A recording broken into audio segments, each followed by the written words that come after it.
Hello there. इस video में हम समझेंगे डिग्री ऑफ फ्रीडम क्या होता है। जब हम फिजिक्स में काइनेटिक थियरी ऑफ गैसेज या थर्मोडायनेमिक्स चैप्टर पढ़ते हैं और जब केमिस्ट्री में भी हम थर्मोडायनेमिक्स या फिर किसी भी गैस के ऊपर न्यूमेरिकल करते हैं तो हमें ये बार बार डिग्री ऑफ फ्रीडम दिख जाता है। तो बेसिकली हम समझेंगे डिग्री ऑफ फ्रीडम होता क्या है और ये अलग अलग सिचुएशन पे सेम गैसेज का डिग्री ऑफ फ्रीडम अलग क्यों होता है वो हम समझेंगे। फिर हमें लास्ट में यहाँ पे हमें टेबल दिखाया जाएगा और वो टेबल जो है हमें बेसिकली याद रखना है कि किसी भी गैस का डिपेंडिंग अपन एटॉमिसिटी, रिजिडिटी और टेम्परेचर वाइज ये डिग्री ऑफ फ्रीडम की वैल्यू कितना होता है जिसे हमें याद रखना है। तो इसे समझने के लिए सबसे पहले हमें पता रहना चाहिए कि काइनेटिक एनर्जी क्या होता है। फिजिक्स में बहुत बेसिक सा ये टॉपिक जो है आपको वर्क पावर एनर्जी में बताया जाता है और क्लास 9 से ही शुरू होता है। फिलहाल हम यहाँ पे थोड़ा सा इंट्रोड्यूस कर देते हैं कि अगर कोई बॉडी के पास मास है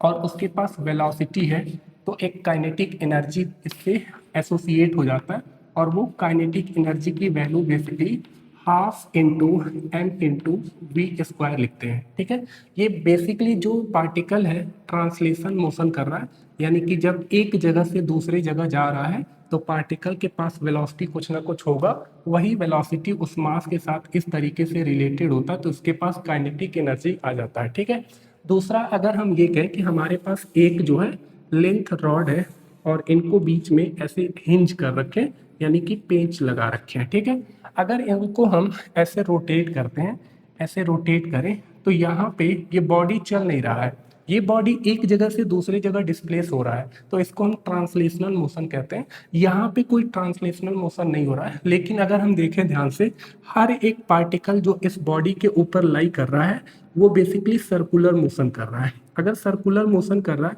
तो इसका मतलब एक इंडिविजुअल पार्टिकल जो है वो तो चल रहा है ना। अगर वो चल रहा है तो उसके पास कुछ ना कुछ वेलोसिटी होगी, हमें यहाँ पे एंगुलर वेलोसिटी दिखाया जाता है, लेकिन उसके पास लीनियर वेलोसिटी भी होगी।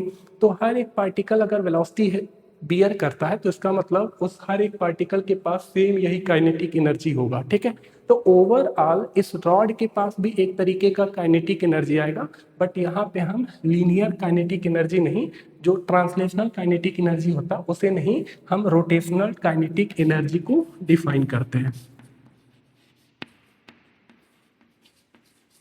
रोटेशनल काइनेटिक एनर्जी, और इसकी वैल्यू जब हम कैलकुलेट करते हैं तो हाफ इंटू आई इंटू ओमेगा स्क्वायर, ये हमें रोटेशनल मोशन में बताया जाता है कि अगर कोई बॉडी है वो रोटेशन कर रहा है ओमेगा यानी कि एंगुलर वेलोसिटी ओमेगा से, और उस बॉडी के पास मास है, उसके एक्सिस ऑफ रोटेशन के अबाउट में हम मोमेंट ऑफ इनर्शिया कैलकुलेट करते हैं जो कि मास से ही रिलेटेड होता है, वही वैल्यू हम यहाँ पे पुट करते हैं तो इस बॉडी का रोटेशनल काइनेटिक एनर्जी मिल जाता है। ठीक है, ये दोनों तरह का अलग अलग काइनेटिक एनर्जी होता है, हमें इसे अलग अलग डिफाइन करना आना चाहिए। फिर हमें ये पता रहना चाहिए कि अगर कोई कंटेनर है जो हमारे लिए ये थर्मोडायनेमिक्स का एक सिस्टम होता है, अगर इसमें एक पिस्टन लगा हुआ है और इस पिस्टन के बाउंड्री के अंदर गैसेज भरे हुए हैं। ठीक है, तो इस गैसेज में जो गैसेज होते हैं वो हम कंसीडर करते हैं कि आइडियल होता है। आइडियल गैसेज के कुछ कंडीशन होते हैं,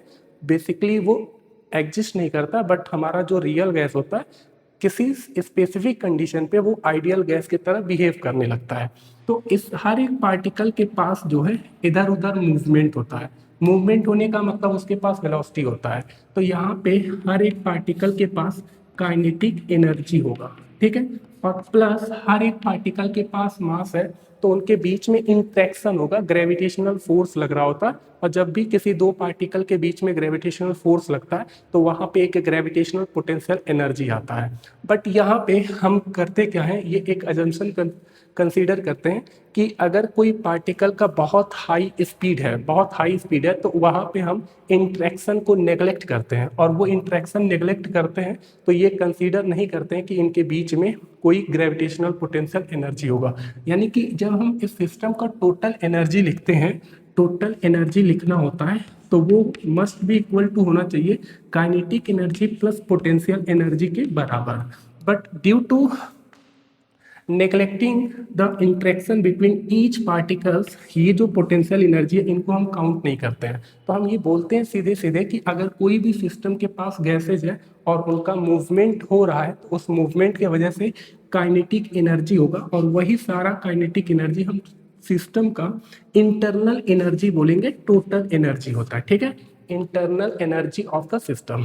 तो ये जो डिग्री ऑफ फ्रीडम होता है वो बेसिकली इसी से रिलेटेड होता है कि कोई पार्टिकल जो है वो कितने तरीके से किसी एनर्जी को बियर कर सकता है, काइनेटिक एनर्जी को बियर कर सकता है। मतलब आप देख सकते हैं कि ये चल रहा है तो एक तरीके का यहाँ काइनेटिक एनर्जी आ रहा है, ये रोटेट कर रहा है तो एक तरीके का यहाँ काइनेटिक एनर्जी आ रहा है। तो वही हमारे पास गैसेज जो है वो अलग अलग उनका स्ट्रक्चर होता है, तो उनका डिपेंडिंग अपन स्ट्रक्चर, टेम्परेचर, रिजिडिटी, ये सारे सिचुएशन पे हमें बताता है कि कोई भी गैस का मॉलिक्यूल वो किस तरीके से एनर्जी को बियर कर सकता है। तो इसे हम एक्सप्लेन करते हैं डिग्री ऑफ फ्रीडम को इसके बाद।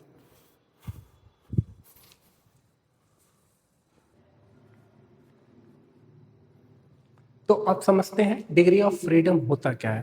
हमें पता होना चाहिए कि जब भी हम किसी सिस्टम के अंदर टेम्परेचर को बढ़ाते हैं या चेंज करते हैं तो उसमें बेसिकली इनका रैंडमनेस चेंज होता है। टेम्परेचर हाई पे ये लोग बहुत तेज मूव करने लगते हैं, लो टेम्परेचर पे ये लोग बहुत ही स्लोली स्लोली मूव करते हैं। तो इनका जो मूवमेंट है वो मूवमेंट जो है डिपेंड करता है कि इनका स्ट्रक्चर कैसा है, गैस के मॉलिक्यूल का जो हमारे पास ये ओरिएंटेशन है हर एक मॉलिक्यूल का, और जो मूवमेंट है वो कैसा हो रहा है, वही चीज़ डिफाइन करता है डिग्री ऑफ फ्रीडम। जब हम बात करते हैं कि कोई पार्टिकल होगा, अगर ये पार्टिकल है तो वो पार्टिकल केवल एक्स एक्सिस में चल सकता है, केवल वाई एक्सिस में चल सकता है, केवल जेड एक्सिस में चल सकता है, केवल एक्स वाई में चल सकता है, एक्स जेड में चल सकता है, एक्स वाई जेड में चल सकता है। तो इनको जब हम एनर्जी दे रहे हैं तो ये हीट एनर्जी समझिए इनको हमने दिया, तो ये हीट एनर्जी जो है इनका केवल half M V square calculate करने से नहीं आएगा।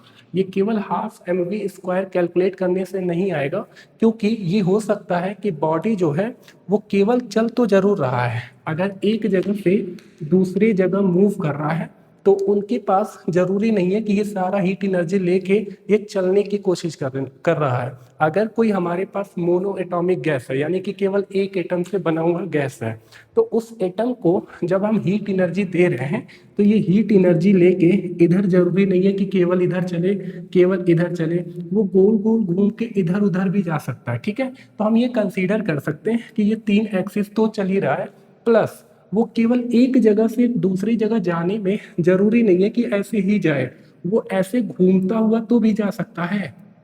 अगर घूमता हुआ जा रहा है तो जो आपने हीट एनर्जी दिया है वो केवल चलाने के काम में तो ला नहीं रहा है, वो तो यहाँ रोटेशन भी कर रहा है कि नहीं कर रहा है। इसका मतलब जो हम हीट एनर्जी दे रहे हैं वो अलग अलग फैक्टर में डिस्ट्रीब्यूट हो जा रहा है, और जब डिस्ट्रीब्यूट हो जा रहा है तो फिर इसका मतलब हमारा दिया गया एनर्जी जो है हर एक मोल के, हर एक नंबर ऑफ एटम या मॉलिक्यूल के ऊपर जो खर्चा हो रहा है वो जरूरी नहीं है कि इनका हाफ एम वी स्क्वायर, इनका हाफ एम वी स्क्वायर और सबको ऐड कर दें तो टोटल हमें क्यू मिल जाएगा। यही जो है हमारे पास प्रॉब्लम हो जाता है। इसी के लिए डिग्री ऑफ फ्रीडम को इंट्रोड्यूस किया जाता है कि अगर कोई एटम है तो वो सिंगल एटम, कोई मॉलिक्यूल है तो वो मॉलिक्यूल का जो स्ट्रक्चर है मोनो एटॉमिक है या डायटॉमिक है, डिपेंड करता है कि उनका स्ट्रक्चर कैसा है, हम टेम्परेचर कितना प्रोवाइड कर रहे हैं, उनकी रिजिडिटी क्या होती है, ये सब चीज़ हमें डिफाइन करना होता है। तब जाके हम अलग अलग तरीके से एनालिसिस कर सकते हैं कि पार्टिकल का जो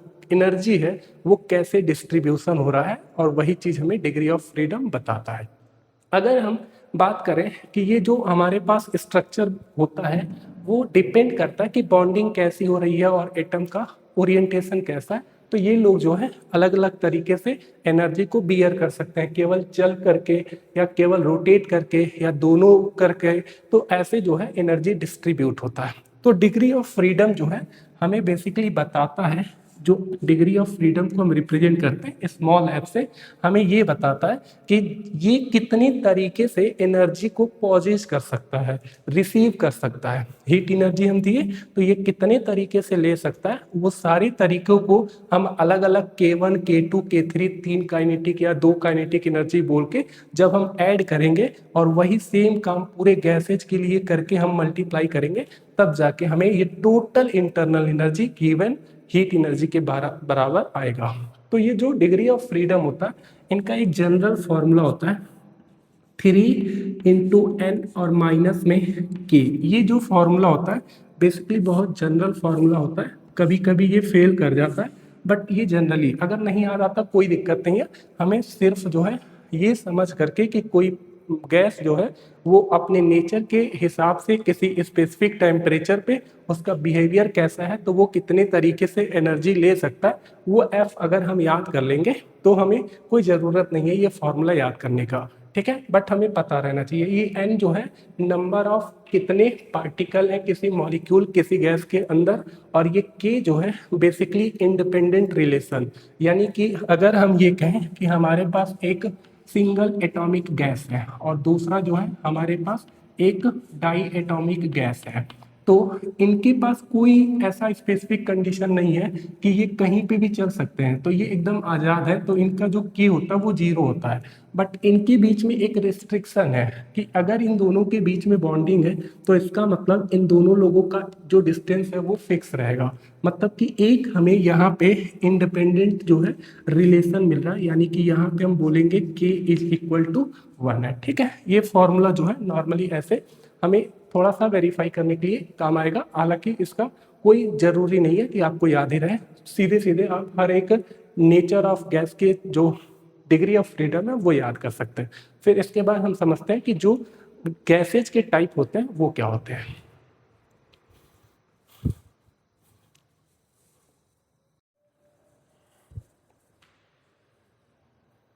तो देखिए, अब हम जो गैसेज के क्लासिफिकेशन करते हैं ये बेसिकली केमिस्ट्री में हमें बताया जाता है। तो ये क्लासिफिकेशन बेसिकली जो है हम on the basis of atomicity कर रहे हैं कि कोई मॉलिक्यूल जो है उसके पास कितने नंबर ऑफ एटम है, उसी के बिहाफ पे हम बता रहे हैं कि उसका जो टाइप है वो क्या है।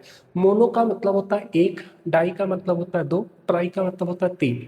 मतलब कि अगर किसी मॉलिक्यूल में एक केवल एटम हो तो उसको हम मोनो एटॉमिक गैस कहते हैं। तो अब हमें केमिस्ट्री में बताया जाता है कि हमेशा जो है गैसेज वो मॉलिक्यूल के फॉर्म में ही एग्जिस्ट करते हैं, कोई एटम के फॉर्म में नहीं होता है। बट जब हम इनर्ट गैस या नोबल गैस बोलते हैं तो वहाँ पे हीलियम नियॉन आर्गन जो है वो केवल और केवल एक एटम से ही होता है। तो उसका जो एग्जाम्पल होता है हीलियम, नियॉन या फिर आर्गन, ये सारे इनर्ट गैस जिसे हम नोबल गैसेस कहते हैं, इसे जो है हम मोनो एटॉमिक गैस कहते हैं, क्योंकि ये केवल और केवल एक एटम का ही होता है, इनका कोई भी मॉलिक्यूलर फॉर्म नहीं होता है। तो इनको सिर्फ एक स्फेरिकल बॉल के तरह रिप्रेजेंट करते हैं, जिनके साइज जो है वो पॉइंट साइज होता है।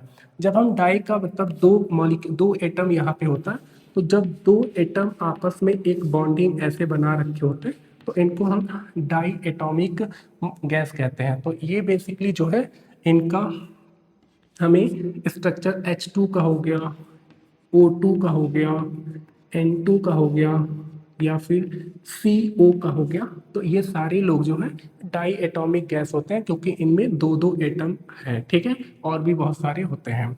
जब हम ट्राई एटॉमिक की बात कर रहे हैं तो ट्राई एटॉमिक बेसिकली 3 एटम से मिलके बना होता है। तो इनका दो तरह से क्लासिफिकेशन होता है, एक लीनियर का मतलब सीधे सीधे 3 एटम, अगर एक एटम ये है, दूसरा एटम भी ऐसे है और तीसरा भी इसी से अलाइंड है, तो तीनों एटम अगर एक ही लाइन पे होते हैं तो इनको हम ट्राई एटॉमिक कहेंगे, लेकिन लीनियर टाइप के हैं। तो इनका जो एग्जांपल होता है हमें याद रखना होगा CO2 का स्ट्रक्चर जो हमें केमिस्ट्री में बताया जाता है बॉन्डिंग चैप्टर में, CO2 हो गया या BeCl2 हो गया, ये ट्राई एटॉमिक यानी कि इनके अंदर 3 एटम है, लेकिन इनका स्ट्रक्चर जो है वो लीनियरली एक लाइन के अलॉन्ग ही बनता है, वो डबल बॉन्ड, सिंगल बॉन्ड या ट्रिपल बॉन्ड इससे मतलब नहीं होता है, ठीक है।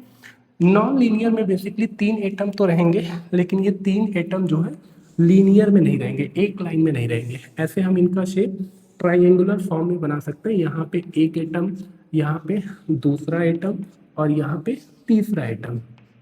तो ये तीनों एटम जो है अगर आप ध्यान से देखें एक ही लाइन पे नहीं है। तो इनका जो एग्जाम्पल होते हैं, इसे हम H2O लिख सकते हैं, SO2 लिख सकते हैं, या फिर हम NH3 या CH4। ध्यान से देखिए इनमें तो तीन एटम है, ट्राई एटॉमिक है, बट इनमें तीन से ज़्यादा है। तो बेसिकली हम जो ट्राई एटॉमिक नॉन लीनियर की बात करते हैं वही सेम प्रॉपर्टी जो है पॉली एटॉमिक, मतलब तीन से ज़्यादा भी होके उनका जो प्रॉपर्टी होता है ट्राई एटॉमिक नॉन लीनियर के तरह ही होता है। ठीक है, तो पॉली एटॉमिक अगर लिखा हुआ है तो सेम हम इसी के तरह इसका डिग्री ऑफ फ्रीडम काउंट करेंगे। इन सब का स्ट्रक्चर आप जानते हैं और इनका स्ट्रक्चर ही डिपेंड करेगा कि कैसा ये लोग डिग्री ऑफ फ्रीडम बियर करते हैं। एक ये हमारे पास क्लासिफिकेशन है on the basis of atomicity, और फिर हमें on the basis of rigidity. तो हम इसके बाद समझते हैं।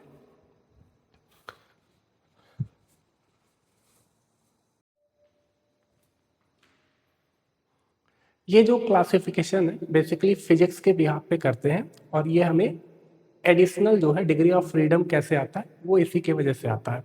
समझिए रिजिड का मतलब क्या होता है। रिजिड का मतलब होता है फिक्स।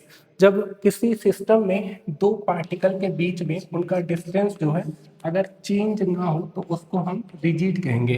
जैसे एक ये है और एक ये है, तो इन दोनों के बीच में अगर कोई पोजीशन चेंज नहीं होगा तो उसको हम रिजिड कहेंगे, और अगर चेंज होगा तो उसको हम नॉन रिजिड कहेंगे।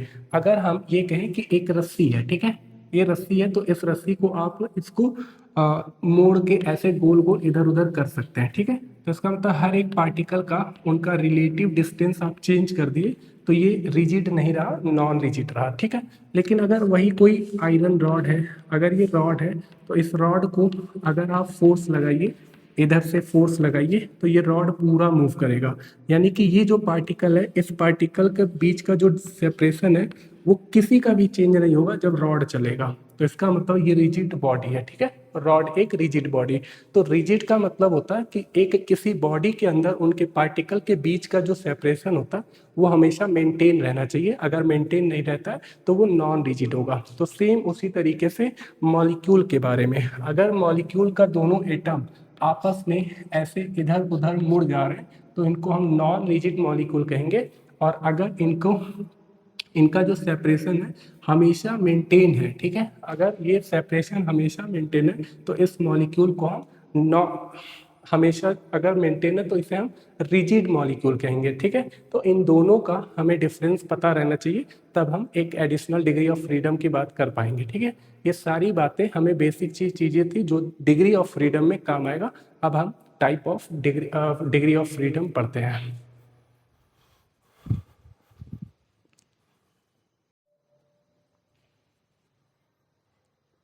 Types of degree of freedom में सबसे पहला ट्रांसलेशनल डिग्री ऑफ फ्रीडम है, जिसका डेफिनेशन आपको दिखाई दे रहा है।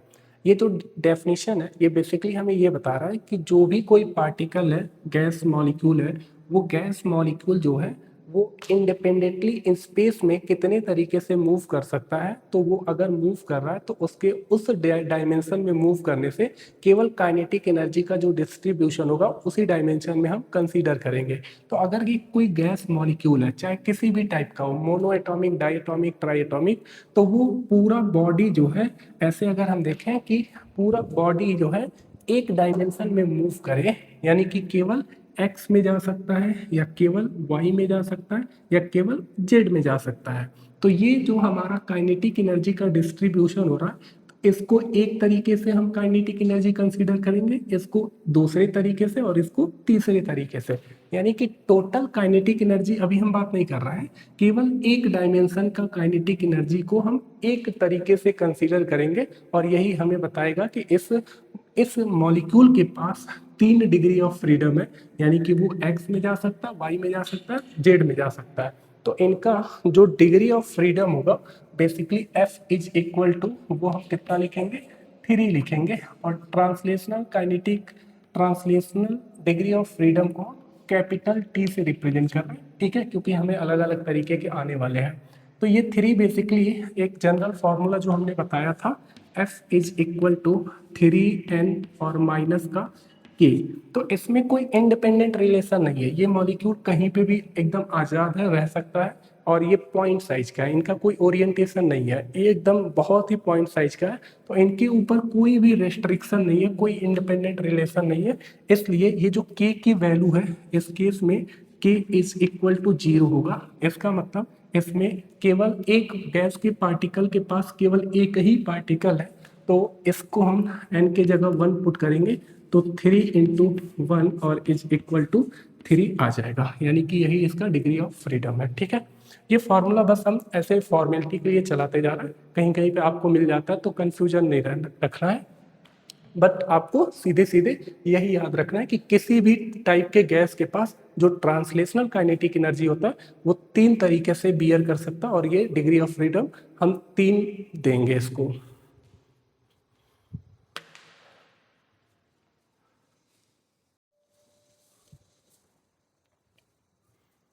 अब हम देखते हैं कि रोटेशनल डिग्री ऑफ फ्रीडम क्या होता है।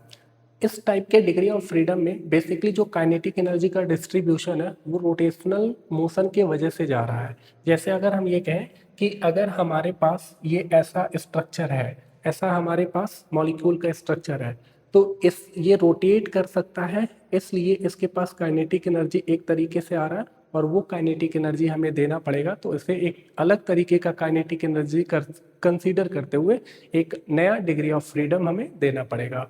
तो अगर हम रोटेशनल डिग्री ऑफ फ्रीडम की बात करें तो हर एक मॉलिक्यूल के टाइप में हो सकता है, बट मोनो एटॉमिक में नहीं होता है। क्यों नहीं होता है?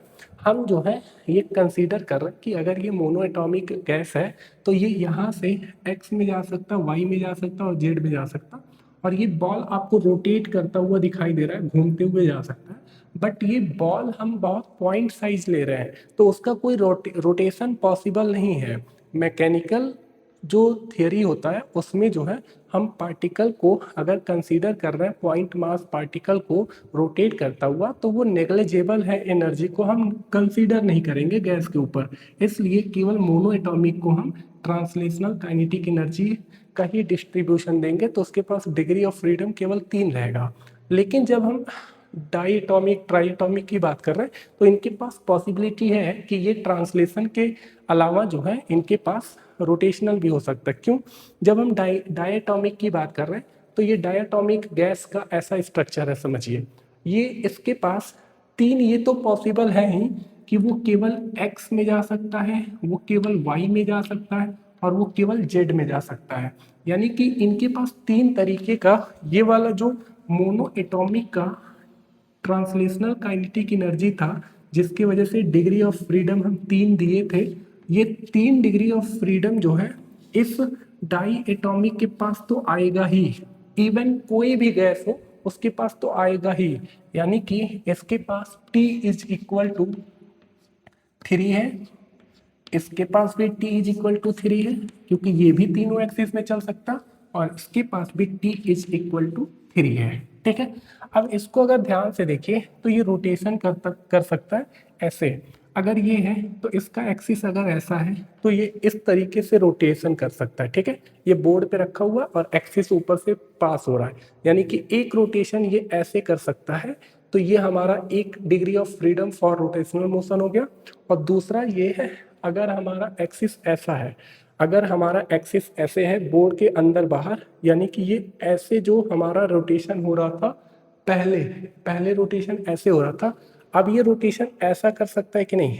अगर ऐसा कर सकता है तो एक नया तरीके का हमारा ये रोटेशनल मोशन हो गया, यानी कि रोटेशनल 2 हमें मिल गया। तीसरा नहीं पॉसिबल है। क्यों नहीं पॉसिबल है? समझिए, एक हमने वाई एक्सिस पे ले लिया, एक हमने जेड एक्सिस पे ले लिया, लेकिन जब हम एक्स एक्सिस पे ले रहे हैं रोटेशनल एक्सिस, तो ये एक्सिस ऑफ रोटेशन पॉसिबल नहीं है। क्यों? क्योंकि ये भी पॉइंट मास है, ये भी पॉइंट मास है, तो हम इस चौक को ऐसे रोटेट कर दे रहे हैं जो हमें दिखाई दे रहा है। हम पॉइंट मास को रोटेशन ऐसा नहीं दे सकते, इसलिए ये पॉसिबल नहीं है। तो हमें केवल इसमें 2 ही डिग्री ऑफ फ्रीडम जो है हमें रोटेशनल की वजह से मिलेगा। तो हम आर इज इक्वल टू 2 लिखेंगे। ठीक है, तो इसके पास जो f की वैल्यू आएगी, f इज इक्वल टू हम लिखेंगे कितना, 3 + 2 5 लिखेंगे। ठीक है, इसमें जो यहाँ पे अगर आप ध्यान से देखिए, एक ये इंडिपेंडेंट रिलेशन है कि इनके बीच में, यहाँ इन दोनों के बीच में ये जो सेपरेशन है वो हमेशा मेंटेन रहेगा, यानी कि k की वैल्यू जो है यहाँ पे 1 है। तो अगर हम फॉर्मूले में पुट करते हैं F is equal to 3 into, और दो पार्टिकल है तो 2 लिखेंगे और माइनस का 1, तो इसकी वैल्यू जो है हमारे पास कितना आ रहा है, यही सेम चीज डिग्री ऑफ फ्रीडम 5 के बराबर आ रहा है। ठीक है, तो इसका मतलब ये फॉर्मूला काम कर रहा है। अगर हम ट्राई एटॉमिक की बात करें, लीनियर वाला, तो ये जो स्ट्रक्चर है सेम इसी तरीके का है, इसी तरीके से है, तो इसका मतलब ये 3 तो इसके पास ट्रांसलेशनल होगा ही, और ये जो रोटेशनल है इसके पास भी 2 ही होगा। ये जो 2 ही है, क्यों? क्योंकि यहाँ पे वही सेम चीज कि इसको हम ऐसे रोटेट कर सकते हैं और फिर ऐसे रोटेट कर सकते हैं, लेकिन ऐसे रोटेट नहीं कर सकते। ठीक है, सेम उसी कंडीशन से। तो इसमें भी हम क्या देंगे, t इज इक्वल टू 3 है, r इज इक्वल टू हम 2 देंगे, लेकिन यहाँ पे जो ये फॉर्मूला होता है ये काम नहीं करता है, यहीं पे एक्सेप्शन है। यानी कि F इज इक्वल टू लिखेंगे कितना, 3, और एटम कितने हैं, 3 है, और माइनस करेंगे कितना, यहाँ एक इंडिपेंडेंट रिलेशन, इन दोनों के बीच में हमेशा डिस्टेंस मेंटेन रखना है, और इन दोनों के बीच में डिस्टेंस मेंटेन रखना है, यानी कि दूसरा मतलब कि k की वैल्यू 2 है, तो 3 इंटू 3 9, और माइनस 2 करेंगे तो 7 आएगा, जबकि इनका जो डिग्री ऑफ फ्रीडम है F इज इक्वल टू 5 भी लिखेंगे, सेम एज डायटोमिक। ठीक है, तीसरा हमारे पास बचा क्या, ट्राई एटॉमिक नॉन लीनियर, या फिर हम पॉली एटॉमिक की बात करें, जो टेट्राहेड्रल या फिर कोई भी आपको स्ट्रक्चर मिलता है, हम यहाँ पे सिंपली ट्रायंगुलर फॉर्म ही लिए रखे। तो इनके पास 3 पॉसिबिलिटी तो ये वाला है ही कि केवल पूरा मॉलिक्यूल केवल एक्स में जा सकता है, पूरा वाई में, और पूरा जेड में। प्लस इनके पास रोटेशनल काइनेटिक एनर्जी, देखिए ध्यान से, इनको हम 3 तरीके से रोटेट करा सकते हैं। ये वाला जो 2 तरीका था वो तो यहाँ होगा ही, और तीसरा ये वाला जो यहाँ पे पॉसिबल नहीं था, ऐसा पॉसिबल नहीं था, वो भी करा सकते हैं। समझिए कैसे, अगर हमारे पास ये 3 एटम इस कॉर्नर पे हैं, ठीक है, तो हमारे पास जो पॉसिबिलिटी है वो कैसा कर सकते हैं, एक जो है ऐसा रोटेशन करा सकते हैं, एक रोटेशन फ्रीडम हमें यहाँ मिल गया। दूसरा हम इसको ऐसा करा सकते हैं, दूसरे तरीके का रोटेशन हो रहा है। और तीसरा हम ऐसा तो करा सकते हैं, यानी कि तीनों एक्सिस के अबाउट में हम रोटेशन करा सकते हैं। तो 3 रोटेशनल फ्रीडम यहाँ पे, degree of freedom for rotational motion यहाँ पे पॉसिबल है, यानी कि r इज इक्वल टू हम इस बार 3 लिखेंगे। अगर r इज इक्वल टू 3 लिखते हैं तो ध्यान से देखिए, इसका जो डिग्री ऑफ फ्रीडम आएगा वो f इज इक्वल टू 3 + 3 6 आएगा। ठीक है, अब ये 6 जो आ रहा है इसके लिए ये फॉर्मूला काम करता है, f is equal to 3 into 3 atom है, 3 लिखेंगे, माइनस में इसमें 3 रिलेशन इंडिपेंडेंट है, इन दोनों के बीच में डिस्टेंस मेंटेन रखना है, इन दोनों के बीच में ये मेंटेन रखना है, इन दोनों के बीच में ये रखना है, यानी कि 3 इंडिपेंडेंट रिलेशन है। तो माइनस का 3 करेंगे, 3 इंटू 3 9, और 9 माइनस 3 अगेन यहाँ पे डिग्री ऑफ फ्रीडम 6 के बराबर। मतलब कि बस यहाँ पे काम नहीं करता है, तो बाकी हर जगह ये काम कर रहा है। तो हमारे पास इतने तरीके का ये डिस्ट्रीब्यूशन होता है। प्लस इसके बाद एक और आता है क्या, वाइब्रेशनल डिग्री ऑफ फ्रीडम। ये क्यों आता है, कब आता है, अभी समझते हैं, पहले नोट कर लीजिए।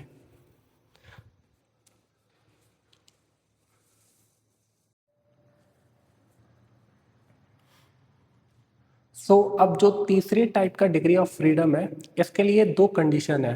पहला ये कि मॉलिक्यूल नॉन रिजिड होना चाहिए।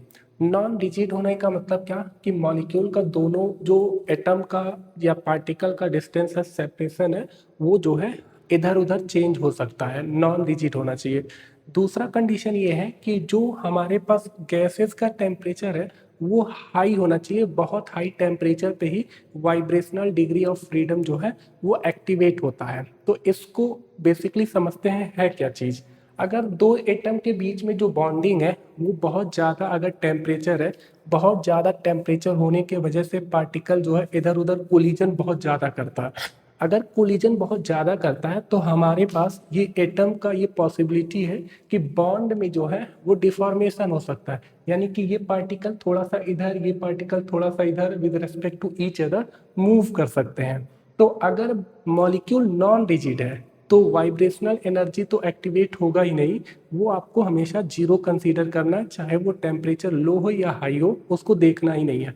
अगर बॉडी को मॉलिक्यूल को नॉन रिजिड बोलता है, यानी कि अगर बोलता है तो ये पार्टिकल जो है ऑसिलेशन कर सकता है और ये दोनों जो है with respect to each other ऐसे जो है ऑसिलेशन कर सकते हैं। अगर ऑसिलेशन कर सकते हैं तो बॉन्ड ऐसे जो है एक स्प्रिंग के तरह काम करने लगेगा, और जब भी स्प्रिंग का हम एनालिसिस करते हैं तो हमें पता चलता है कि जब उनका नॉर्मल लेंथ जो हमारे पास नेचुरल लेंथ होता है, उस नेचुरल लेंथ से जब हम या तो एक्सटेंशन करते हैं या कंप्रेशन करते हैं तो उनके अंदर जो है पोटेंशियल एनर्जी स्टोर हो जाता है। तो सेम वही चीज़ यहाँ पे होगा कि जब भी दो मॉलिक्यूल हाई टेम्परेचर की वजह से वाइब्रेशन करेंगे तो इनके पास एक अलग तरीके का वेलोसिटी आ जाएगा, यानी कि एक काइनेटिक एनर्जी आ जाएगा, और इस स्प्रिंग में कंप्रेशन और एक्सटेंशन की वजह से पोटेंशियल एनर्जी आ जाएगा। यानी कि जब हाई टेम्परेचर पे नॉन रिजिड मॉलिक्यूल का वाइब्रेशन शुरू होगा तो दो तरीके का डिग्री ऑफ फ्रीडम हमें ऐड करना पड़ेगा। एक जो है पार्टिकल के ऑसिलेशन की वजह से जो वेलोसिटी है, काइनेटिक एनर्जी, और प्लस जो बॉन्डिंग में स्प्रिंग के तरह स्ट्रक्चर बन जा रहा है, यानी कि कंप्रेशन या एक्सटेंशन हो रहा है, तो उसमें स्टोर हो जा रहा है पोटेंशियल एनर्जी, एक वो एक्टिव हो। मतलब कि जब भी हमें लिखा रहे कि गैस का जो टेम्परेचर है वो वेरी हाई है, लगभग 2000 केल्विन से ऊपर जब होता है, तो हमें ये कंसीडर कर लेना है कि vibrational degree of freedom active हो गया, और वो दो जो है हमें ऐड करना पड़ेगा। लेकिन अगर ये नॉन रिजिड रिजिड मॉलिक्यूल है तो एक्टिव नहीं करेंगे, वो V इज इक्वल टू हम जीरो ही लिखेंगे, ठीक है। तो इसके बिहाफ पे हम जो है एक टेबल बनाते हैं, और वो टेबल आपको याद रखना है, वही हमें न्यूमेरिकल करते समय काम आता है। जब भी हम किसी सिस्टम का इंटरनल एनर्जी मॉलिक्यूल वाइज लिखते हैं तो वो हमें डिग्री ऑफ फ्रीडम का जो डेटा है वो याद रहना चाहिए, उसके डिपेंडिंग अपन कि उसका सिचुएशन कैसा है, एटॉमिसिटी हो गया, स्ट्रक्चर हो गया, टेम्परेचर हो गया, रिजिडिटी हो गया। तो एक टेबल बनाते हैं, वो आपको याद रखना है।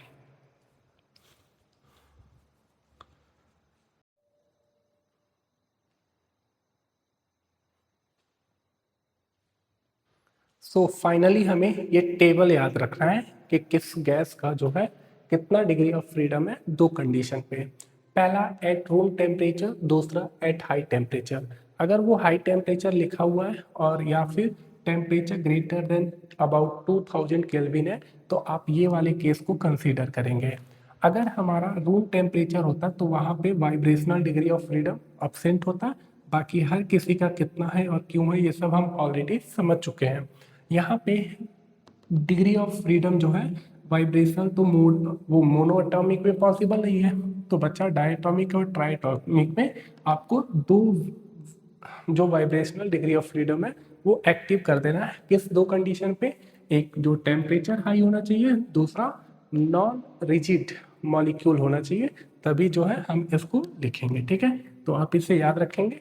फिर हमें लास्ट में एक और हमारे पास बचता है कि जब हमारे पास गैसेस दो हैं अलग अलग टाइप के होते हैं जिनके डिग्री ऑफ फ्रीडम अलग अलग तरीके के हैं, और वो नंबर ऑफ जो हमारे पास मोल है वो अलग अलग है, तो जब मिक्स करते हैं तो मिक्स करने से उनका degree of freedom total gas का या फिर उनका जो इक्विवेलेंट टेम्परेचर है वो दो केस में जो है बनता है, और उसे हमें समझना होगा। ऐसा जो है याद रहने से थोड़ा सा अच्छे लेवल का जो क्वेश्चन आता है वो कभी कभी इसके ऊपर मिल जाता है, तो वो हमारा लास्ट टॉपिक होगा।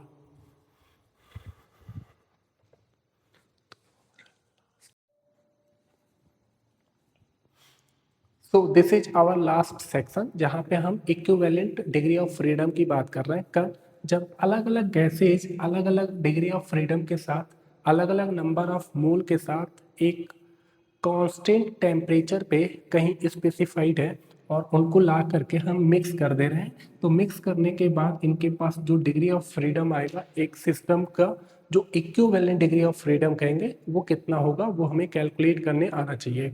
तो यहाँ पे अलग अलग तरीके के जो डिग्री ऑफ फ्रीडम वाले गैस हैं उनके सबके हमें F1 F2 Fn नंबर तक पता है, और हर एक गैस का जो नंबर ऑफ मोल है वो इतना हमें पता है। जब इनको मिक्स किया जा रहा है तो पहले कहीं एक एक इंडिविजुअल सिस्टम में थे तो उनका इंटरनल एनर्जी कुछ रहा होगा, और जब हम मिक्स कर रहे हैं तो बीच में कोई लॉस ऑफ एनर्जी नहीं हो रहा है, यानी कि जो इनिशियल इंटरनल एनर्जी है वो फाइनल के बराबर है। इसी चीज़ को हम इक्वेट करके कैलकुलेट करेंगे।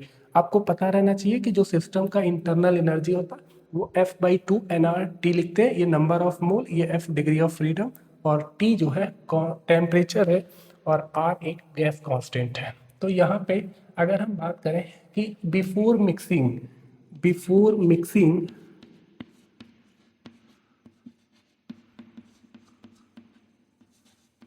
अगर हमें UI लिखना है तो क्या लिखेंगे, F1 और N1 और R इंटू टी अपन में 2, प्लस दूसरे गैस के लिए F2 N2 R into T by 2, plus जितने भी गैस आएंगे सबको ऐड करते जाएंगे, FN NN और R इंटू टी बाई 2। अब आफ्टर मिक्सिंग अगर हम बात करें, आफ्टर मिक्सिंग, तो इस केस में U फाइनल जो हम लिखेंगे, F जो होगा वो एक ही होगा पूरे गैस का मिक्स, वही हमें कैलकुलेट करना है, F इक्विवेलेंट हम बोल रहे हैं, प्लस जितने तरह के गैस है सबका जो नंबर ऑफ मोल होगा उन्हें हम ऐड कर सकते हैं, यानी कि N1 plus N2 plus NN, और जो R है गैस कांस्टेंट और टेम्परेचर ये दोनों लोग कांस्टेंट है, अपन में हम 2 लिखेंगे। हमें पता है कि इंटरनल एनर्जी फाइनल दोनों के बराबर होगा, यानी कि दोनों लोगों को अगर हम इक्वेट करते हैं तो ये 2 से 2 कैंसिल आउट हो जाएगा सब, और हमारे पास ये जो RT है वो कॉमन ले तो इस RT से कैंसिल आउट हो जाएगा। मतलब कि हम क्या लिख सकते हैं, F equivalent is equal to, ये जाके इसके डिनोमिनेटर में चला जाएगा, तो हम लिखेंगे क्या, F equivalent is equal to क्या, F1 N1 plus F2 N2 plus dot dot dot FN NN, और अपन में N1 प्लस ये जो है इसके डिनोमिनेटर में चला जाएगा, और डिनोमिनेटर में कुछ है नहीं तो अकेले यही कितना, N1 plus N2 plus dot dot dot और NN। तो ये हमारे पास फॉर्मूला बन के आता है जब हम गैसेज को मिक्स कर रहे हैं at given condition of temperature constant, तो F इक्विवेलेंट की वैल्यू इतनी आएगी। ठीक है, दूसरा केस हमारे पास जो होगा वो कांस्टेंट वॉल्यूम का है।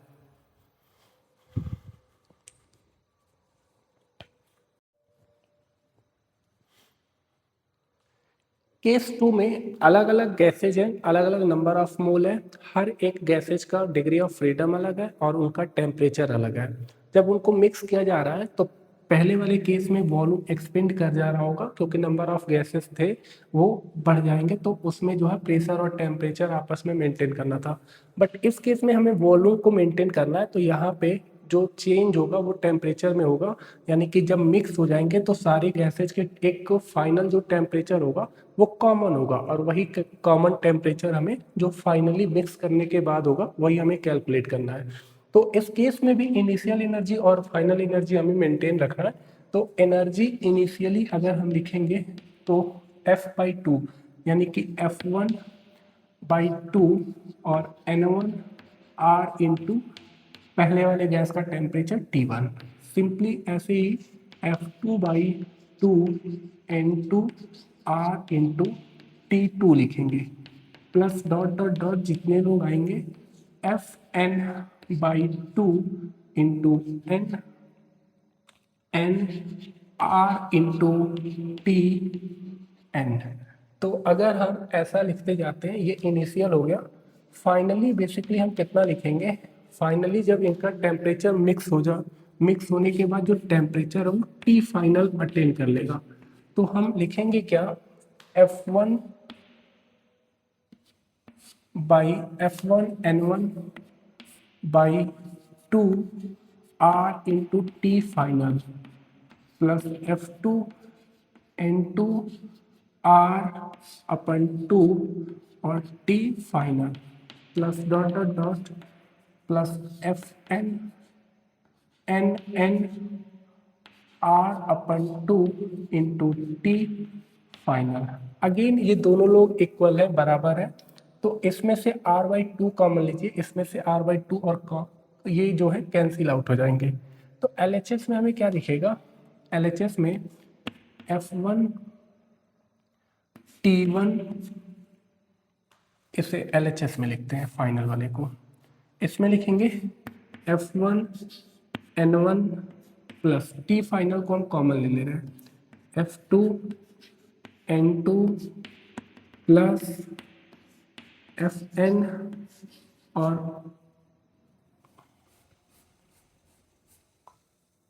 NN और हमने कॉमन ले लिया टी फाइनल को, इज इक्वल टू लिखेंगे, इसमें R/2 कैंसिल आउट हो गया, F1 N1 T1 ऐसे मिलेगा, F1 N1 T1 plus dot dot dot FN NN और TN। तो इसका मतलब इस टी फाइनल की वैल्यू हम कितना लिखेंगे, T final is equal to हमें मिलेगा F1 N1 T1 F2 N2 T2 plus dot dot dot FN NN और TN अपन में ये ब्रैकेट वाला quantity F1 N1 F2 N2 plus FN और TN, यानी कि हमें जो है इस पूरे सिस्टम में गैस को मिक्स करने के बाद जो टेम्परेचर अटेन होगा वो कॉमन टेम्परेचर होगा, और वो टेम्परेचर हम इस तरीके से कैलकुलेट करेंगे। So this all about the discussion of degree of freedom. I hope you understand well.